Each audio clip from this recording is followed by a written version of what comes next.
Elfreda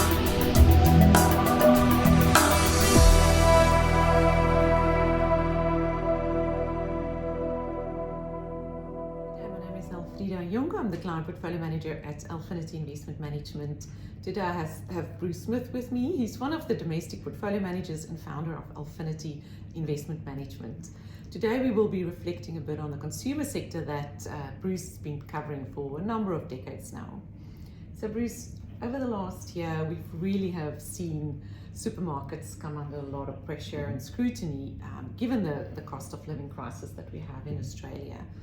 Do you think it's fair if you look at their practices and where their margins are currently at relative to global peers, for example? Yes, I guess like most things, there's a bit of truth and a bit of non-truth within that. The Australian supermarkets are very big organisations. The Coles and Woolies are very large organisations. I think Coles is $40 billion of sales and Woolies is somewhere around about $60 billion. So it's enormous companies. Whenever you're big, you become a target. One of the unfortunate things is that they're both reasonably efficient companies, so the margin does look a little bit high in the context of some international supermarkets.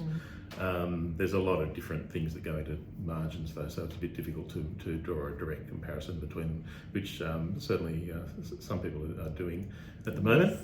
But yes, they have been successful, well-run organisations, and they do earn a lot of money. You know, they make big profits, both of them more than $1 billion a year.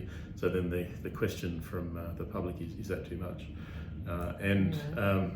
The answer, I guess, lies in it depends where you're coming from. If you're the provider of that capital, they all have. They each have tens of billions of dollars of capital tied up in their businesses, and $1 billion sounds a lot, but it's not necessarily a very large percentage return. It's one of those things. There's a little bit of truth in the criticism, but there's also maybe a little bit of taking advantage of a big easy target, a soft target, and they're bearing the brunt of that. So I know these two players, Woolies and Coles being the biggest, they have dominant market share in this space. Do you think that gives them a bit of an unfair advantage? Or do you think there is enough other players in the market to even things out? Yeah, it certainly is an advantage being large, having scale. That's a very good thing.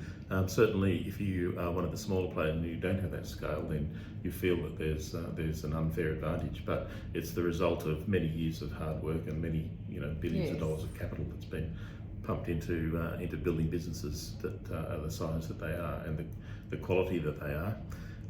Having said that, it's as I said before, they're large, easy targets, and I think they're going to go through a further period. They've been through probably 12 months now of public pressure on them. They've probably got another 6 to 12 months of that to go through before there's a bit of clear air.